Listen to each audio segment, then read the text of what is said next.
បងប្អូនណាខ្លះដែលមានបញ្ហាតាក់ទងនឹង page ខូចនៅ recommendation អញ្ចឹងវីដេអូនេះគឺខ្ញុំនឹងមកបង្ហាញបងប្អូនទាំងគ្នាតាក់ទងនឹងការ request វាក៏ដូចជា review វាដើម្បីឲ្យខាង Facebook ហ្នឹងគេធ្វើការ review page របស់យើងទៅបើសិនជា page របស់យើងវាប្រកាសជាល្អមែនគឺគេនឹងអនុញ្ញាតឬក៏ return page យើងហ្នឹងឲ្យមកជា recommendation វិញហើយអត្ថប្រយោជន៍ recommendation ខ្ញុំនឹងប្រាប់នៅបន្តិចទៀតនេះឥឡូវយើងទៅចូលមើលពីក្នុងការឆែកតើ page យើងខូច recommendation ហើយឬនៅអញ្ចឹងណាអញ្ចឹងកុំឲ្យខាតពេលយូរយើងចូលទៅក្នុង account យើងទាំងអស់គ្នាចង់បានចំណេះដឹងថ្មីកុំភ្លេច join channel The DTT Team The DTT Team គឺជា channel ដែលចែករំលែកតាក់ទងនឹងបច្ចេកវិទ្យានិងគន្លឹះថ្មីតាក់ទងនឹងបច្ចេកវិទ្យាចឹងហើយឧទាហរណ៍ថាបើសិនជាបងប្អូនទាំងអស់គ្នាបាន login account រួចរាល់ហើយចូលមកកាន់ page របស់បងប្អូនទាំងអស់គ្នាដែលចង់ឆែកជាមុនសិនឧទាហរណ៍ថាខ្ញុំមាន page មួយនេះអញ្ចឹងខ្ញុំចង់ឆែកមើលថាតើ recommendation របស់ page ហ្នឹងវាល្អឬក៏អត់តើខ្ញុំគួរចូលទៅកន្លែងណាដើម្បីឆែកមើលអញ្ចឹងណាហ្នឹងហើយជាដំបូងគឺយើងចូលទៅកាន់ setting អូខេយើងចូលទៅកាន់ setting បន្តមកទៀតគឺយើងចូលមកដល់ page setup នេះមកយើងចុចទៅលើវាបន្តមកទៀតគឺយើងនឹងឃើញហើយពាក្យថា page recommendation ហ្នឹងហើយយើងចុចទៅលើវាមកតមកវានឹងចេញមកបែបនេះប្រសិនបើ page របស់បងប្អូនអត់ខូចនៅ recommendation ទេអញ្ចឹងកន្លែងនេះគឺវាអត់ដាក់ឬក៏ចេញបែបនេះទេអញ្ចឹង page មួយនេះគឺវាបានខូចនៅកន្លែង page recommendation ហ្នឹងអញ្ចឹងណាអញ្ចឹងកន្លែងនេះគឺគេដាក់ឲ្យ your recommendation are suspended មានន័យថាឥឡូវហ្នឹងវាបាន suspend នៅ page ហ្នឹងហើយតាក់ទងនឹង recommendation ប៉ុន្តែខ្ញុំបញ្ជាក់មួយទៀតគឺកន្លែងហ្នឹងបើសិនជាវាខូចប៉ុន្តែ page របស់យើងគឺនៅតែអាចដំណើរការវូតបានធម្មតាអាចប្រើប្រាស់អីបានធម្មតាគ្រាន់តែកន្លែង recommendation ហ្នឹងបើសិនជាវាអត់ខូចគឺវានឹងពេលដែលយើងផុសអីផ្សេងហ្នឹងគឺវា suggest ទៅដល់អ្នកដែលបាន follow ឬក៏ like នៅលើ page របស់យើងអញ្ចឹងទៅតែបើសិនជាវាខូចក៏វាអត់ជាបញ្ហាអីធំដុំដែរគ្រាន់តែថា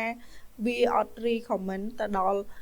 audience របស់យើងតែប៉ុណ្្នឹងឯងអញ្ចឹងតកតងនឹង recommendation ហ្នឹងគឺវាមានអត្ថប្រយោជន៍បែបហ្នឹងតែបើសិនជាក្នុងករណីដែលខូចគឺមួយរយៈហ្នឹងគឺបងច្រើនគាត់ជួបនៅបញ្ហាហ្នឹងហេតុអីបានជួបនៅបញ្ហាហ្នឹងគឺដោយសារតែទី1តកតងទៅលើ content របស់យើងគឺវា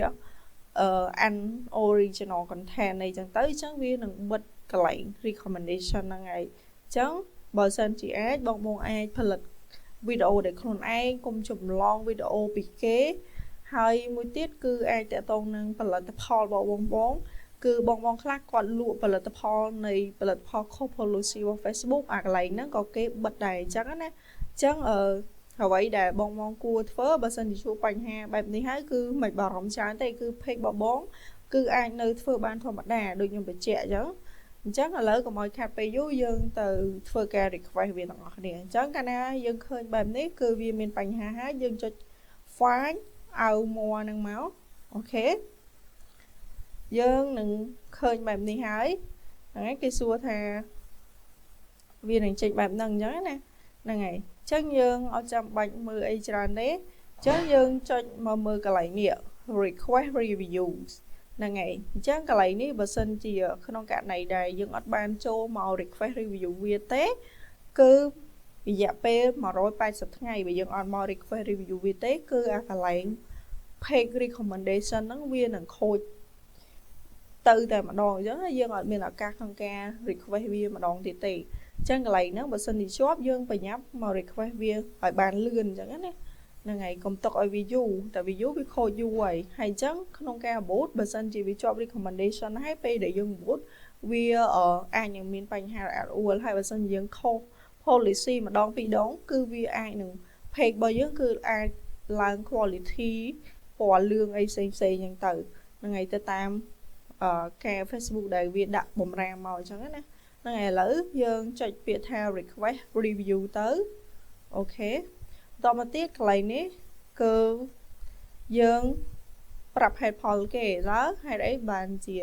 យើងចង់ ឲ្យគេនឹងត្រួតពិនិត្យសារថ្មីអញ្ចឹងណានេះគេដាក់ why do you want to another review